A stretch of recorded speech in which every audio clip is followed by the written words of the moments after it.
അപ്പൊ കാണാം. ഖുർആനികമായി ചിന്തിച്ചാൽ അള്ളാഹ് കാണിച്ചു കൊടുത്താൽ ലൗഹ് കാണാം, അർശ് കാണാം, കുർസി കാണാം, ഒക്കെ കാണാം. എല്ലാം അള്ളാഹ് കാണിച്ചു കൊടുത്താൽ കാണാം. മനുഷ്യനൊന്നും കാണാൻ പറ്റൂല, അള്ളാഹ് കാണിച്ചു കൊടുത്താൽ കാണാം. അള്ളാഹ് സൃഷ്ടി ലോകത്ത് മനുഷ്യരിൽ പല പ്രവാചകന്മാർക്കും അതൊക്കെ കാണിച്ചു കൊടുത്തിരുന്നു. അപ്പോ ഇൽഹാമിലൂടെ കണ്ടിരിക്കാം. ഞാൻ നരകത്തുനിന്നാ വരുന്നത് പറഞ്ഞു. അപ്പൊ ചക്രവർത്തി ചോദിച്ചു, നരകത്തുനിന്നോ? എന്തിനാ അവിടെ പോയി വെച്ചു? അതോ കുറച്ച് തീ ആവശ്യമായി വന്നു, കുറച്ച് തീ വാങ്ങിക്കാൻ വേണ്ടി പോയതാണ് നരകത്തില്. എന്നിട്ട് പോയിട്ട് തീ കിട്ടിയോ? തീ കിട്ടിയില്ലായിരുന്നു. എന്തേ തീ കിട്ടാതിരുന്നത്? ഞാൻ നരക പാറാവുകാരോട് കുറച്ച് തീ വേണം, അതിനു വേണ്ടി വന്നതാന്ന് പറഞ്ഞപ്പോ പാറാവുകാരായ മലക്കുകൾ ഇവിടെ തീയൊന്നും ഇല്ല. അപ്പൊ ഞാൻ പറഞ്ഞു, നരകത്തിന് തീയില്ലെന്നോ? നരകത്തിൽ ആകുള്ളത് തീയാ, കത്തി എരിഞ്ഞുകൊണ്ട് ആളി കത്തിക്കൊണ്ടിരിക്കല്ലേ. അപ്പൊ ഇല്ലാന്നങ്ങനെ നിങ്ങൾ പറയാ? ഇവിടെ തീ ഉണ്ട്, പക്ഷെ ഇവിടെ സെപ്പറേറ്റ് തീയില്ല. ഓരോരുത്തരും വരുമ്പോ അവനുള്ള തീയുമായിട്ടാ ഇങ്ങോട്ട് വരുന്നത്, അതുകൊണ്ടാ കത്തുന്നത്. ഇവിടെ വേറെ തീയില്ല, ഓരോരുത്തരും വരുന്നത് അവനവന്റെ തീയുമായിട്ട് വരികയാണ്, എന്നിട്ട് കത്തുകയാണ്. ശരിയാ, ഖുർആനും പറഞ്ഞല്ലോ, നരകം കത്തിക്കാൻ അള്ളാഹു പെരുമ്പാവൂരിലെ പ്ലൈവുഡ് കമ്പനിയിലെ വേസ്റ്റോ വിറകോ മാലിന്യോ ഒന്നും മഹ്ശറയിലേക്കോ പരലോകത്തേക്കോ അടിക്കൂല. അടിക്കുവോ? ലോഡ് അടിക്കോ? ഇല്ല, അടിക്കൂല. ഏതാ അവിടുത്തെ വിറക്? ഏതാ അവിടുത്തെ തീയ്?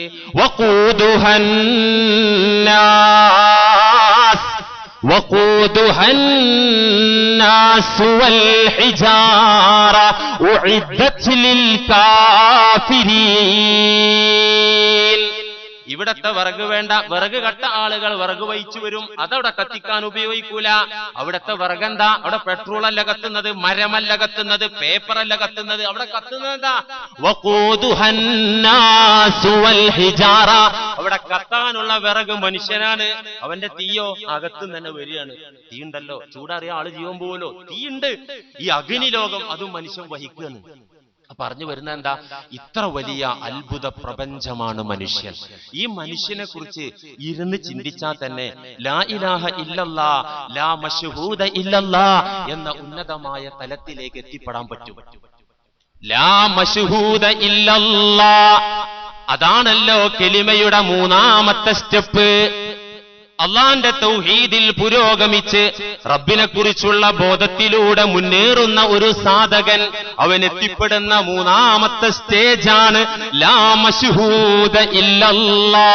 അല്ലാഹുവല്ലാതെ, അല്ലാഹുവിനെയല്ലാതെ ഒന്നിനെയും എനിക്ക് യഥാർത്ഥത്തിൽ കാണാനാകുന്നില്ല. എന്ത് കണ്ടാലും എന്റെ റബ്ബിനെയാണ് അതുവഴി ഞാൻ കാണുന്നത്. അത് റബ്ബല്ല, അത് റബ്ബല്ല. ഇതാണ് വീക്ഷണ വ്യത്യാസം. ഞാൻ എന്ത് കാണുമ്പോഴും, ഞാൻ ഏതിലേക്ക് നോക്കുമ്പോഴും അതിലൂടെ എന്റെ നാഥന്റെ കുതിറത്ത്, അവന്റെ കഴിവുകൾ കണ്ടിട്ട് ഞാൻ എന്റെ സൃഷ്ടാവിലേക്ക് സഞ്ചരിക്കുന്നു. എന്ത് സുഖമുള്ള മേഖലയാണത് അല്ലേ? ആ ഈമാൻ എന്ത് സുഖായിരിക്കും. കാണുമ്പോഴൊക്കെ പടച്ചോനിലേക്ക് അങ്ങനെ മനസ്സ് ഒഴുകുക, എന്തൊരു റാഹത്തായിരിക്കും. ഓർത്തു നോക്കൂ നിങ്ങൾ. എന്ത് കണ്ടാലും ചന്തമേറിയ പൂവിലും ശബളമാം ശലഭത്തിലും, ചന്തമേറിയ പൂവിലും ശബളമാം ശലഭത്തിലും സന്തതം കരതാരി എന്നൊരു ചിത്രചാതുരി കാട്ടിയും, ചിന്തയാം മണി മന്ദിരത്തിൽ വിളങ്ങുമീശന വാഴ്ത്തുവീൻ. കുമാരനാശാൻ പാടിയത്. അതെ, എവിടെയും ഈശ്വരന്റെ കുതിരത്തുകളല്ലേ ഈ കാണുന്നത്. ഇവിടെ ഏത് സൗന്ദര്യം കണ്ടാലും, ഏതഴക് കണ്ടാലും അതിലൂടെ റബ്ബിനെ കാണുന്ന തലമാണ്, മേഖലയാണ്, പദവിയാണ്. ലാ മശ്ഹൂദ ഇല്ലല്ലാ. ദർജഹാൻ ഛൂ ഹുസ്ന യൂസുഫ് കസ്നദീദ്, ദർജഹാൻ ഛൂ ഹുസ്ന യൂസുഫ് കസ്നദീദ്, ഹുസ്ന ആന്ദാറദ് കെ യൂസുഫ് ആഫരീദ്. ഒരു പേർഷ്യൻ കവി പറയുന്നു, ദർജഹാൻ ഛൂ ഹുസ്ന യൂസുഫ് കസ്നദീദ്, ഹുസ്ന ആന്ദാറദ് കെ യൂസുഫ് ആഫരീദ്. കണ്ടില്ല ഞാനിങ്ങു ലോകത്തിലെങ്ങുമേ യൂസുഫിൻ സൗന്ദര്യം പോലതൊന്ന്. കണ്ടില്ല ഞാനിങ്ങ് ലോകത്തിലെങ്ങുമേ യൂസുഫിൻ സൗന്ദര്യം പോലതൊന്ന്. കാണില്ല പക്ഷയൊന്നോർക്കണം യൂസുഫിൻ സൃഷ്ടാവിൻ സൗന്ദര്യം എത്രയെന്ന്. ഏത് സുന്ദരനെ കണ്ടാലും ഏത് സുന്ദരിയെ കണ്ടാലും നാഥനെയാണ് നീ ഓർക്കേണ്ടത്. നാഥനിലേക്കാണ് ബുദ്ധിയുള്ള മനുഷ്യ നിന്റെ ചിന്ത ചെന്നെത്തേണ്ടത്. നിനക്ക് പ്രഖ്യാപിക്കാനാകണം ലാ മശ്ഹൂദ ഇല്ലല്ലാഹ്. ഈ തലത്തെ പരിഹസിക്കല്ലോ വേണ്ടത്, ഈ തലത്തിലേക്ക് എത്താനുള്ള ശ്രമമാണ് വേണ്ടത്. ഇത് അനുഭവജ്ഞാനാണ്. ഈ അനുഭവം കിട്ടിയ എന്ത് സൗഖ്യമായിരിക്കും അല്ലെ, എന്ത് ആനന്ദമായിരിക്കും. ഈമാനികമായ നിർവൃതിയുടെ ഒരു മേഖലയല്ലേ പ്രിയമുള്ളവരെ അത്. അപ്പൊ മനുഷ്യ, നീ എന്ത് സൗന്ദര്യം കണ്ടാലും, മനുഷ്യനെ പോലെ സുന്ദരൻ ലോകത്തില്ലല്ലോ. ഉണ്ടോ? ഏറ്റവും സൗന്ദര്യമുള്ളത് മനുഷ്യനാ. ആർക്കാ തർക്കമുള്ളത്? ഏറ്റവും സൗന്ദര്യമുള്ളത് മനുഷ്യനാ, ഏറ്റവും പവറും മനുഷ്യനാ. വിരൂപിയും മറ്റു പടപ്പുകളിലേക്ക് ചേർത്തി നോക്കുമ്പോ, മറ്റു ചരാചരങ്ങളിലേക്ക് ചേർത്തി നോക്കുമ്പോ സൗന്ദര്യം വിരൂപിയായ മനുഷ്യനാണെങ്കിലും അവനെന്നെ സൗന്ദര്യം. ഇമാമുന ശാഫിഈ റഹിമഹുല്ല കൊച്ചുകുട്ടിയായി ദർസിൽ പഠിക്കുന്ന കാലം, എവിടെ പഠിക്കുന്നത്? ഇമാം മാലിക് ഇബ്നു അനസ് റഹിമഹുല്ല അദ്ദേഹത്തിന്റെ അടുത്ത് പഠിക്കുകയാണ്. ഇമാം മാലിക്കിന്റെ അടുത്ത് പഠിക്കുന്ന കാലം, ചെറിയ കുട്ടി, പ്രായപൂർത്തി പോലും ആയിട്ടില്ല. ആ ചെറിയ കുട്ടിയായി ഇമാം ഷാഫി പഠിക്കുന്ന കാലത്ത് ഒരിക്കൽ ഉസ്താദിന്റെ റൂമിൽ നിന്ന് ഒരു നാട്ടുകാരൻ വളരെ വിഷണ്ണനായി വളരെ സങ്കടത്തോടുകൂടെ ഇങ്ങനെ ഉസ്താദിന്റെ റൂമിൽ നിന്ന് ഇറങ്ങി വരിക. അപ്പൊ കുട്ടിയായ ഇമാം ഷാഫി ചോദിച്ചു, എന്തേ കാക്ക പറ്റി? കണ്ണൊക്കെ തുടക്കുന്നുണ്ടല്ലോ, കരയുന്നുണ്ടല്ലോ, എന്തേ നിങ്ങൾക്ക് പറ്റിയത്? ഒന്നല്ല മോനെ, ഞാനൊരു ഫത്വ ചോദിക്കാൻ ഉസ്താദിന്റെ അടുത്ത് വന്നതിന്. എന്തേന്ന് ഫത്വ? ഞാൻ ദേഷ്യം പിടിച്ചപ്പോ എന്റെ ഭാര്യയോട് പറഞ്ഞു, നീ 14-ാം രാവിലെ പൂർണ്ണചന്ദ്രന്റെ ഭംഗി ഇല്ലാത്തവളാണെങ്കിൽ ഞാൻ നിന്നെ മൊഴി ചൊല്ലിയിരിക്കുന്നു. 14-ാം രാവിന്റെ പൂർണ്ണചന്ദ്രന്റെ അഴക് നിനക്കില്ലെങ്കിൽ ഞാൻ നിന്നെ ത്വലാഖ് ചൊല്ലിയിരിക്കുന്നു, ഞാൻ നിന്നെ മൊഴി ചൊല്ലിയിരിക്കുന്നു. അത് ത്വലാഖിന്റെ ബാബിൽ കാണാം. ഒരു കാര്യത്തോട് ബന്ധപ്പെടുത്തി ഡൈവേഴ്സ് പറഞ്ഞ ആ കാര്യം നടന്ന ഡൈവേഴ്സ് ആയി. അതങ്ങനെ എന്റെ നിയമം. അപ്പൊ പറഞ്ഞതെന്താ? പൂർണ്ണ പൗർണമിയെ പോലെ നിനക്ക് അഴകില്ലെങ്കിൽ, പൂർണ്ണചന്ദ്രനെ പോലെ നീ സുന്ദരി അല്ലെങ്കിൽ ഞാൻ നിന്നെ ഒഴിവാക്കിയിരിക്കുന്നു. അപ്പൊ അതില് പിന്നെ എനിക്ക് സങ്കടം തോന്നി, എനിക്ക് വല്ലാത്ത ദുഃഖം തോന്നി. ഞാൻ ഉസ്താദിനോട് ഫത്വ ചോദിക്കാൻ വന്നാണ്. എന്നിട്ട് ഉസ്താദ് എന്തേ പറഞ്ഞു ചോദിച്ചു, കുട്ടി ഷാഫി റഹിമഹുല്ല എന്തേ പറഞ്ഞു ചോദിച്ചു. ഉസ്താദ് പറഞ്ഞു, ത്വലാഖ് സംഭവിച്ചിട്ടുണ്ട്, രണ്ടാളും രണ്ടു വഴിക്ക് ജീവിക്കണം എന്ന് പറഞ്ഞു. വല്ലാത്ത വിഷമത്തിലാണ് ഞാൻ പോകുന്നത് പറഞ്ഞു. ഈ കുട്ടി പറഞ്ഞു, ത്വലാഖ് സംഭവിച്ചിട്ടില്ല. ഉസ്താദ് പറഞ്ഞാലും ശരി, ആര് പറഞ്ഞാലും ശരി, ത്വലാഖ് സംഭവിച്ചിട്ടില്ല, ഡൈവേഴ്സ് ആയിട്ടില്ല, നിങ്ങൾക്ക് ഒന്നിച്ച് ജീവിക്കാം. അപ്പൊ ഉസ്താദ് ത്വലാഖ് സംഭവിച്ചു എന്നുള്ള പറഞ്ഞത്. ഉസ്താദിന്റെ അടുത്തേക്ക് തിരിച്ചെന്ന് പറ, അങ്ങനെ ഒരു പയ്യൻ പറയുന്നുണ്ട്, ഒരു കുട്ടി ഇങ്ങനെ പറയുന്നുണ്ടെന്ന് പറ. അദ്ദേഹം ഉസ്താദിന്റെ റൂമിലേക്ക്, ഇമാം മാലിക് റഹിമഹുല്ലയുടെ റൂമിലേക്ക് തിരിച്ചു എന്നിട്ട് പറഞ്ഞു, ഒരു കുട്ടി പറഞ്ഞു, നിങ്ങൾ തന്ന ഫത്വ ശരിയല്ല, നിങ്ങളടുത്ത് ഓതുന്ന പഠിക്കുന്ന കുട്ടി എന്നെ പറഞ്ഞത് ഫത്വ ശരിയല്ല, ഇത് ത്വലാഖ് ആയിട്ടില്ല, ഡൈവേഴ്സ് ആയിട്ടില്ല, ഒന്നിച്ച് ജീവിക്കാന്ന പുറത്തൊരു കുട്ടി പറയുന്നുണ്ട്. ആ കുട്ടിനാണ് വിളിപ്പിക്കുക. നോക്കുമ്പോ മുഹമ്മദ് ബിൻ ഇദ്രീസ് അശ്ശാഫി കൊച്ചുകുട്ടിയാണ്. വാ മോനെ, എന്താ ഉസ്താദെ അങ്ങനെ ഫത്വ കൊടുത്തത്? എന്റെ മോനെ അങ്ങനെയല്ല കൊടുക്കേണ്ടത്, അങ്ങനെ അല്ലല്ലോ ഉസ്താദെ കൊടുക്കേണ്ടത്. അള്ളാഹു ഖുർആനിൽ പറഞ്ഞിട്ടുണ്ടല്ലോ, ലഖദ് ഖലഖ്നൽ ഇൻസാന ഫീ അഹ്സനി തഖ്വീം, തീർച്ചയായും നാം മനുഷ്യനെ പടച്ചത് ഫീ അഹ്സനി തഖ്വീം, സുന്ദര ഘടനയിൽ എന്നല്ല പറഞ്ഞത്, ഏറ്റവും അഹ്സൻ, ഹസൻ എന്നല്ല പറഞ്ഞത്, അഹ്സൻ, ഏറ്റവും സുന്ദരമായ ഘടനയിലാണ് നാം മനുഷ്യനെ പടച്ചത് എന്ന് അല്ലാഹു ഖുർആനിൽ പറഞ്ഞിട്ടില്ലേ? അത്ര സുന്ദരമായ ഘടന ചന്ദ്രനുണ്ടോ? പൂർണ്ണചന്ദ്രനുണ്ടോ?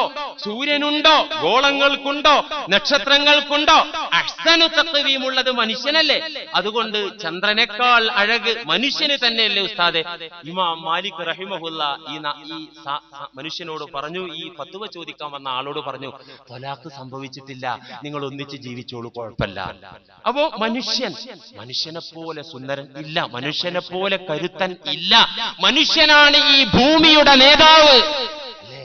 ഈ ഭൂമിയുടെ നേതാവ് മനുഷ്യനാ. എന്തുകൊണ്ട്? അള്ളാന്റെ പ്രതിനിധിയാണ്. ജാഇലുൻ ഫിൽ അർളി ഖലീഫ, അള്ളാന്റെ പ്രതിനിധിയാണ് മനുഷ്യൻ. പെരുമ്പാവൂർ മണ്ഡലത്തെ പ്രതിനിധീകരിച്ച് നിയമസഭയിലേക്ക് പോയ പ്രതിനിധി പെരുമ്പാവൂരിന്റെ നേതാവാണ്. അല്ലേ? ഇവിടുത്തെ MLA ഈ നാടിന്റെ നേതാവാ. അദ്ദേഹം പെരുമ്പാവൂരിന്റെ പ്രതിനിധിയാണ് നിയമസഭയിൽ. അള്ളാഹുവിന്റെ പ്രതിനിധിയാണ് മനുഷ്യൻ. ഭൂമിയിലേക്ക് വന്ന മനുഷ്യൻ അള്ളാന്റെ പ്രതിനിധിയാണ്. അതുകൊണ്ട് മറ്റേത് തൗഹീദിനെക്കാളും പവറുള്ള തൗഹീദ് മനുഷ്യന്റെ തൗഹീദിനാ. മലക്കിന്റെ തൗഹീദിന് പവറില്ല. കാരണം എന്താ? അവരെ പ്രകൃതി തന്നെ തൗഹീദാ, പിന്നെ അതിന് ശക്തിയില്ല. ജിന്നിന്റെ തൗഹീദിന് പവറില്ല, അതിന് മാഹാത്മ്യമില്ല. കാരണം എന്താ? അല്ലാഹു സുബ്ഹാനഹു വ തആല പ്രവാചക ശൃംഖലയെ മുഴുവൻ നിയമിച്ചത് മനുഷ്യവർഗത്തിലാണ്. പ്രാതിനിധ്യം കണക്ക് കൂട്ടിയിട്ട് പണ്ടല്ലോ ജാതി നോക്കിയിട്ടുള്ള അല്ലെ സന്തുലിതാവസ്ഥ തകരുന്നൊക്കെ പേടിച്ചിട്ട് എല്ലാ ജാതിയും എല്ലാ അണ്ടനും അടകോടനിൽ നിന്നും ഒരു പ്രതിനിധി ഇല്ലെങ്കിൽ നാട്ടിൽ ഭരിക്കാൻ പറ്റൂല. അള്ളാഹ്ക്കാവക വേചാറൊന്നുമില്ല. ജിന്ന് വർഗത്തെ പ്രതിനിധീകരിച്ച ഒരു നബിയും വേണ്ട. ഒരൊറ്റ നബി, ഒരു അര നബി ജിന്നുകളിൽ നിന്ന് വന്നിട്ടുണ്ടോ? ഈ ജിന്നുകളെ നിയന്ത്രിക്കാനും അവർക്ക് ദീൻ പഠിപ്പിക്കാനും അള്ളാനെ പരിചയപ്പെടുത്താനും അവരിൽ നിന്നൊരു നബി ഇല്ല. ഈ മനുഷ്യ നബിയാണ് ജിന്നുകളെയും പഠിപ്പിക്കുന്നത്. നോക്കൂ നിങ്ങൾ, ഈ ഭൂമിയുടെ നേതാവാണ്, ഈ ഭൂമിയുടെ പുതിയാപ്ലയാണ് മനുഷ്യൻ. ഈ മനുഷ്യന് വേണ്ടിയാണ് ഭൂമി സജ്ജീകരിക്കപ്പെട്ടത്, ഈ ഉന്നതമായ തലം. അപ്പൊ മനുഷ്യൻ അവനെ കുറിച്ച് ആലോചിക്കുക, അവനെ കുറിച്ച് ചിന്തിക്കുക. അങ്ങനെ എല്ലാ മേഖലയിലേക്കും നോക്കുമ്പോൾ അള്ളാനെ കാണുന്ന സ്റ്റെപ്പിലെത്തിയാൽ പിന്നെ നാലാമതെത്തുന്ന അത്യുന്നതമായ തൗഹീദിന്റെ സ്ഥാനമാണ്. 4 പടവുകളല്ലേ പറഞ്ഞത്? ലാ മഅബൂദ ഇല്ലല്ലാ 1, ലാ മഖ്സൂദ ഇല്ലല്ലാ 2, ലാ മശ്ഹൂദ ഇല്ലല്ലാ 3. 4ാമത്തെ പദവിയാണ് നബിമാരും സിദ്ദീഖുകളും ചെന്നെത്തിയ പദവിയാണ് ലാ മൗജൂദ ഇല്ലല്ലാ, അല്ലാഹു അല്ലാത്ത ഒന്നും ഇല്ല. ഇല്ലേ? ഈ മൈക്കില്ലേ, ഈ മിമ്പറില്ലേ, ഈ പള്ളിയില്ലേ, ഈ പായല്ലേ, അതൊക്കെ ഉണ്ടെങ്കിലും സ്വയം പര്യാപ്തതയില്ല അവക്കൊന്നും. സ്വയം നിലനിൽപ്പില്ല അവക്കൊന്നും. നിഴല് പോലെ ഒരു മരത്തിന്റെ നിഴല്, ആ നിഴലിന് സ്ഥായിയായ വുജൂദുണ്ടോ? സ്വയം പര്യാപ്തതയിലുള്ള നിലനിൽപ്പ് ആ നിഴലിനുണ്ടോ? മരം എങ്ങട്ടാ ചാഞ്ഞത്, നിഴൽ അങ്ങോട്ട് പോവും. സ്വയം പര്യാപ്തത നിഴലിനില്ല.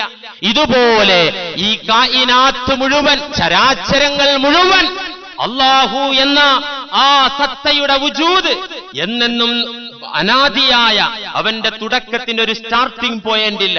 അവന് നാശമില്ല, അവൻ അവസാനമില്ല, അവൻ അന്ത്യമില്ല. അവന്റെ അധികാരത്തിനോ കരുത്തിനോ യാതൊരു ബലക്ഷയവും സംഭവിക്കുകയില്ല. ഇങ്ങനെ നിലനിൽക്കുന്ന ഒരേ ഒരു വുജൂദ് അല്ലാഹു മാത്രമേ ഉള്ളൂ. ഇങ്ങനെ നിലനിൽക്കുന്ന ഒന്ന് അല്ലാഹു മാത്രമേ ഉള്ളൂ. മറ്റുള്ളതെല്ലാം അവനെ കൊണ്ട് നിലനിൽക്കുന്നതാണ്. മറ്റുള്ള ഏത് സൃഷ്ടിയാവട്ടെ ആ റബ്ബിനെ കൊണ്ട് നിലനിൽക്കുന്നതാണ്. അതുകൊണ്ട് തന്നെ ബോധമുള്ള മനുഷ്യൻ പറയും ലാ മൗജൂദ ഇല്ലല്ലാ, ലാ ഇലാഹ ഇല്ലല്ലയുടെ ആശയം ലാ മൗജൂദ ഇല്ലല്ലാ, യഥാർത്ഥത്തിൽ ഉള്ളവൻ അല്ലാഹു മാത്രമാണ്. ഇത് തിരിയുന്നില്ലേ? ഉൾക്കൊള്ളാൻ പറ്റുന്നില്ലേ? നമുക്ക് സ്വയം നിലനിൽപ്പുണ്ടോ? നമ്മുടെ തുടക്കം ഒരു അവധിയിൽ തുടങ്ങിയതാണ്. നിർണയിക്കപ്പെട്ട അവധി വരെ നാം നിൽക്കും. അത് കഴിഞ്ഞാൽ നമുക്ക് ഫനാ ആണ്, നാശമാണ്, ഹലാക്കാണ് നമുക്ക് വരുന്നത്. അല്ലേ? ഈ ഉള്ള കാലം ഉണ്ട് എന്ന് പറയപ്പെടുന്ന കാലമത്രയും നമുക്ക് സ്വയം പര്യാപ്തതയില്ല. റബ്ബിനെ കൊണ്ട് നിലനിൽക്കുന്നു എന്ന് മാത്രം.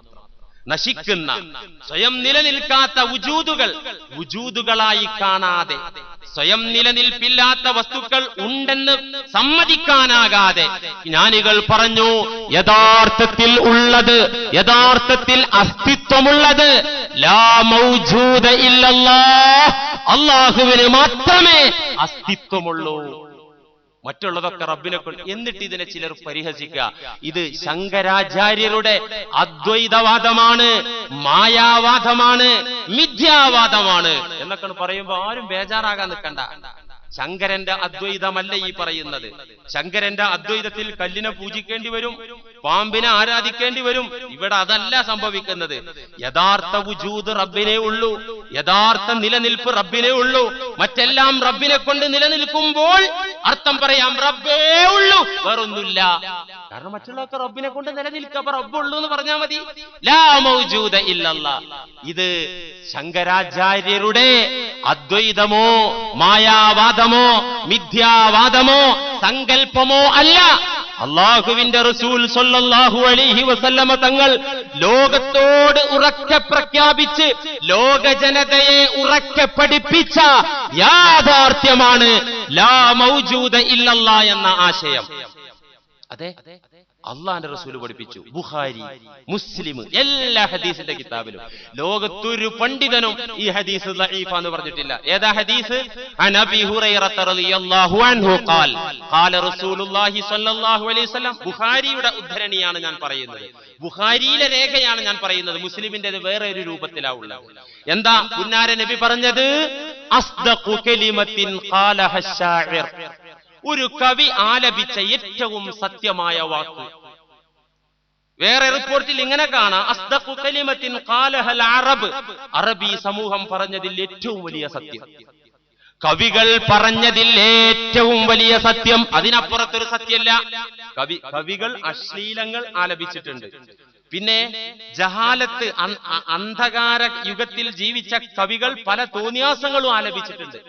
പല സത്യങ്ങളും പല യാഥാർത്ഥ്യങ്ങളും കവികൾ ആലപിച്ചിട്ടുണ്ട്, കവിതയായി പാടിയിട്ടുണ്ട്.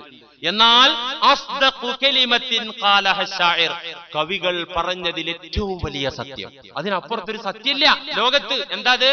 കലിമത്തു ലബീദിൻ, ലബീദ് എന്ന് പറയുന്ന കവിയുടെ വാക്കാണ്. അത് ജാഹിലിയ കവിയായിരുന്നു. പിന്നെ അദ്ദേഹം ഇസ്ലാമിലേക്ക് വന്ന് സ്വഹാബി വര്യനായി ലബീദ് റളിയല്ലാഹു അൻഹു.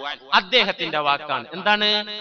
അലാ കുല്ലു ഷൈഇൻ മാ ഖലല്ലാഹ ബാതിലു, റവാഹുൽ ബുഖാരി. അലാ കുല്ലു ഷൈഇൻ മാ ഖലല്ലാഹ ബാതിലു വകുല്ലു നഈമിൻ ലാ മഹാലത സായിലു. ഇതാണ് ഏറ്റവും വലിയ സത്യമെന്ന് നബിയുനാ മുഹമ്മദുൻ. ഏത് സത്യം? ഏറ്റവും വലിയ സത്യം ഏതാണ്? ഈ കവിത. എന്താ ഈ കവിതയിൽ പറഞ്ഞ? അലാ, അറിഞ്ഞോളൂ, കേട്ടോളൂ, അബദ്ധത്തിൽ ചെന്ന് വീഴണ്ട, ആരെങ്കിലും കുരക്കുന്നത് കേട്ടിട്ട് ബേജാറായി ഓടണ്ട, അറിഞ്ഞോളൂ. അലാ കുല്ലു ഷൈഇൻ, കുല്ലു ഷൈഇൻ എന്ന് പറഞ്ഞാൽ സകല വസ്തുക്കളും. അതിലേതാ പെടാത്തത്? എല്ലാം പെട്ടു. കുല്ലു ഷൈഇൻ മാ ഖലല്ലാഹ, അല്ലാഹു ഒഴിച്ചുള്ള സകല പടപ്പുകളും സകല വസ്തുക്കളും, ഏത് ലോകത്തുള്ള സാധനമാകട്ടെ, ബാത്തിലുൻ, ബാത്തിലാണ്. എന്താ ബാത്തിൽ പറഞ്ഞ? അതിന് അർത്ഥം പറയണോ? നിസ്കാരം ബാത്തിലായി എന്ന് പറഞ്ഞാൽ എന്താ അതിനർത്ഥം? ബാത്തിലായ നിസ്കാരം ആഖിറത്ത് ചെന്ന അക്കൗണ്ടിൽ ഉണ്ടാവൂല? എന്താ? ഇല്ല, ബാത്തില് ഇല്ല. ബാത്തില് നിഷ്ഫലമാണ്, നിർവീര്യമാണ്, അസത്യമാണ് ബാത്തില്, ഇല്ലാത്തതാണ് ബാത്തില്, ഫലവത്താകാത്തതാണ് ബാത്തില്, സ്ഥായിയായി നിലനിൽക്കാത്തതാണ് ബാത്തില്. നിസ്കാരം ബാത്തിലായി പറഞ്ഞാൽ നിസ്കാരം ഇല്ലാത്ത പോലെ ശൂന്യായി, അതെന്നെ ബാത്തിലായി എന്ന് പറഞ്ഞാല് സാധുത ഇല്ലാന്ന് മാത്രം. ഇനി ജഡണ്ട്, ജഡണ്ടായിട്ട് എന്താ കാര്യം? ഇനി നിലനിൽപ്പില്ല.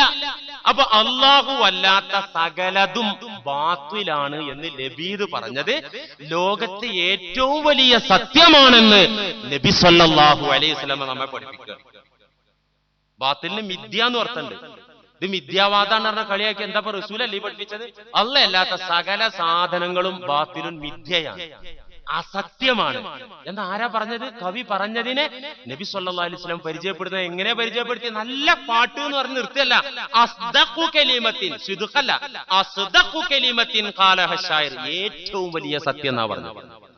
ഇതിനപ്പുറത്തൊരു സത്യം ഇല്ലാന്നാ. എല്ലാം നശിക്കല്ലേ. കുല്ലു ഷൈഇൻ ഹാലികുൻ ഇല്ലാ വജ്ഹ വലാ തദ്ഉ മഅല്ലാഹി ഇലാഹൻ ആഖർ.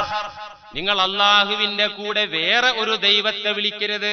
ഖുർആൻ പറയാണ് അള്ളാന്റെ കൂടെ ഒരാളെയും വിളിക്കരുത്, അഹദാന്ന് പറഞ്ഞിട്ടുണ്ട്. അത് മാത്രം ഓതിരി ചില ആൾക്കാർ പറയും മനുഷ്യരെ വിളിച്ചാൽ ശിർക്കാവൂട്ടോ, ഔലിയാക്കളെ വിളിച്ചാലും ശിർക്കാവും. എടാ ചങ്ങാതി, ഖുർആനിലെ ഒരായത്ത് മാത്രമല്ല, വേറെ ആയത്ത് രണ്ടും സമന്വയിപ്പിച്ച് അർത്ഥം വെക്കണം. ആയത്തുകളെല്ലാം നോക്കണം. ഏതെങ്കിലും ഒരു ആയത്തെടുത്ത് തട്ടല്ല വേണ്ടത്. അള്ളാനോട് കൂടെ ഒരാളെയും വിളിക്കരുത് ആയത്ത് സൂറത്തുൽ കഹ്ഫിലുണ്ട്. ഇതൊക്കെ കണ്ടിട്ടുണ്ട്, നമ്മൾ കണ്ടിട്ടുണ്ട്, ശ്രദ്ധിച്ചിട്ടുണ്ട്, അർത്ഥം മനസ്സിലാക്കിയിട്ടുണ്ട്. അവിടെ ഒരാളെയും വിളിക്കരുത് പറഞ്ഞാൽ ഏത് നിലക്ക് വിളിക്കരുത്? സൂറത്തുൽ ഖസസിൽ 88-ാമത്തെ ആയത്തിൽ കാണാം, വലാ തദ്ഉ മഅല്ലാഹി ഇലാഹൻ ആഖർ, മറ്റൊരു ദൈവം എന്ന വിശ്വാസത്തോടെ വിളിക്കാൻ പാടില്ല. ഇലാഹൻ ആഖർ, വേറെ ഒരു ഇലാഹിനെ അള്ളാന്റെ കൂടെ നിങ്ങൾ വിളിക്കരുത്. മനുഷ്യനെ വിളിക്കാം, മലക്കിനോട് വേണമെങ്കിൽ പറയാം, ജിന്നിനോട് വേണമെങ്കിൽ പറയാ, സൃഷ്ടി എന്നുള്ള രൂപത്തിൽ, അത് കുഴപ്പമൊന്നുമില്ല, അതുകൊണ്ട് ശിർക്ക് വരൂല. ഇലാഹൻ ആഖർ, ഖുർആനാ പറയുന്നത്, ലാ ഇലാഹ ഇല്ലാഹു, അവനല്ലാതെ നിങ്ങൾക്ക് ആരാധ്യനും സംരക്ഷകനും ഇല്ല. കുല്ലു ഷൈഇൻ ഹാലികുൻ, എല്ലാ വസ്തുക്കളും ഹലാക്കാകാൻ പോകുന്നതാ, നശിക്കാൻ പോകുന്നതാ, നാശമുള്ളതാ. ഇല്ലാ വജ്ഹഹു, അല്ലാഹ് എന്ന സത്ത ഒഴികെ, അല്ലാഹുവിന്റെ ദാത്തൊഴികെ, അല്ലാഹു ഒഴികെ എല്ലാം നശിക്കാനുള്ളതാ. ലഹുൽ ഹുക്മു, ശാസനാധികാരം അവനുള്ളതാ. വ ഇലൈഹി തുർജഊൻ, അവനിലേക്കാണ് സകലതും മടക്കപ്പെടുന്നത്. അതുകൊണ്ട് ജ്ഞാനികൾ പറഞ്ഞു, ലാ മൗജൂദ ഇല്ലല്ലാഹ്, നിലനിൽപ്പുള്ളത് അനാദിയായവൻ, അനശ്വരനായവൻ, യഥാർത്ഥത്തിൽ ഉള്ളവൻ അല്ലാഹു മാത്രം ലാ മൗജൂദ ഇല്ലല്ലാഹ്. ഈ സൃഷ്ടികൾ ഉണ്ട്, പക്ഷെ ഉണ്ട് എന്ന് അവയെക്കുറിച്ച് പറയാൻ പറ്റൂല. നാശം മുൻകടന്നതാണ്, നാശം വരാനുള്ളതാണ്, ഇല്ലായ്മയിൽ നിന്നുണ്ടായതാണ്, ഉണ്ടായതിന് ശേഷം ഇല്ലായ്മയിലേക്ക് പോകുന്നതാണ്. അങ്ങനത്തെ വസ്തുവിനെ കുറിച്ച് ഉണ്ട് എന്ന് പോലും പറയാൻ പറ്റൂല.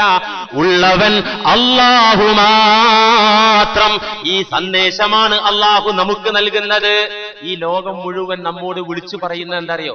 ഞങ്ങളൊന്നുമില്ല, ഞങ്ങളൊന്നും ശരിയല്ല, അള്ളയാണ് ഹഖ്.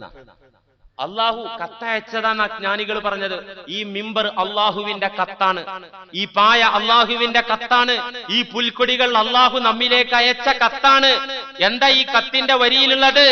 തഅമ്മൽ സുദൂറൽ കായിനാതി ഫഇന്നഹാ മിനൽ മാലഇൽ അഅ്ലാ ഇലൈക റസായിലു وقد خط فيها لو قرأت سطورها على كل شيء ما خلا الله باطل.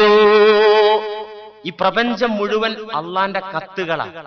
മരം അള്ളാന്റെ കത്ത, സമുദ്രം അള്ളാന്റെ കത്ത, കമ്പ്യൂട്ടർ അള്ളാഹുവിന്റെ കത്താണ്. എന്താണ് ഈ കത്തിലുള്ളത്? തഅമ്മൽ സുദൂറൽ കായിനാതി. ചരാചരങ്ങളുടെ ഉണ്ടാവലിനെ കുറിച്ച്, സാന്നിധ്യത്തെ കുറിച്ച് ഒന്ന് ചിന്തിച്ചു നോക്കൂ. ഫഇന്നഹാ മിനൽ മലഇൽ അഅ്ലാ. അത്യുന്നതനായ ദൈവത്തിൽ നിന്ന് ഇലൈക റസായിലു, നിന്നിലേക്കുള്ള മെസ്സേജാണ്, കത്താണ്. വഖദ് ഖുത്ത ഫീഹാ. ആ കത്തിന്റെ വരികളിൽ ലൗ ഖറഅത സുതൂറഹാ, ആ വരി നന്നായിട്ട് വായിച്ചു നോക്കിയാൽ നിനക്ക് കാണാൻ പറ്റും, ഓരോ സൃഷ്ടിയും നിന്നോട് പറയുന്നത് നിനക്ക് കേൾക്കാൻ പറ്റും. അലാ കുല്ലു ഷൈഇൻ മാ ഖലല്ലാഹ ബാതിലു. അല്ലാഹു അല്ലാത്ത സകലതും ബാത്തിലാണ്, മിഥ്യയാണ്, ഇല്ലാത്തതാണ് എന്ന് നിനക്ക് വായിക്കാൻ പറ്റും. ഇനിയിപ്പോ നമ്മളെന്താ ചെയ്യുന്നത്? ഈ കത്തിന്റെ പുറം കവർ നോക്കി ഒരാള് കല്യാണക്കുറി വിട്ടു. കല്യാണക്കുറി നല്ല കൂടിയ സാധനമാണല്ലോ വരിക. അപ്പൊ ഈ കല്യാണക്കുറിയുടെ പുറംചട്ട കണ്ടിട്ട് അവിടെ അങ്ങോട്ട് കൂടി, അവിടെ നാട് ഉള്ളിലേക്ക് പോയില്ല, കത്തിന്റെ വരികളും വായിച്ചില്ല, കല്യാണത്തിനും പോയില്ല. ഇതേപോലെയുള്ള അവസ്ഥയാണ് ഈ ഭൗതിക ലോകം മാത്രം നോക്കി കഴിയുന്ന മനുഷ്യന്റെ അവസ്ഥ. അതാണ് ഇൻഷാ അല്ലാഹ് ലാ മൗജൂദ ഇല്ലല്ലാഹ്. കുറച്ചുകൂടെ പറയാണ്ട്, ഇത് മിഥ്യാവാദമല്ല, ഇത് അദ്വൈതവാദമല്ല, ഇത് മായാവാദമല്ല, ഇത് ഖുർആനിക ആശയമാണ്. റസൂലുള്ളാഹി സ്വല്ലല്ലാഹി അലൈഹി വസല്ലം പഠിപ്പിച്ചതാണ്. വിവരമില്ലാത്ത ആളുകൾ വിവരക്കേട് കൊണ്ട് പലതും പറയും, അതിലൊന്നും പെടാൻ നിൽക്കണ്ട. ജ്ഞാനികൾ നമുക്ക് വളരെ കൃത്യമായി പ്രമാണങ്ങളുടെ സപ്പോർട്ടോടുകൂടെ തൗഹീദിന്റെ പടവുകൾ, അത്യുന്നത തലങ്ങൾ നമുക്ക് വിവരിച്ചു തന്നതാണ്. അല്ലാഹുവേ, ഞങ്ങളെയും ആ ആസ്വാദകരമായ മേഖലയിലേക്ക്, ആനന്ദകരമായ ഈമാനിലേക്ക് എത്തിച്ചു തരേണമേ റഹ്മാനെ. വആഖിറു ദഅ്വാനാ അൽഹംദുലില്ലാഹി റബ്ബിൽ ആലമീൻ. അസ്സലാമു അലൈക്കും.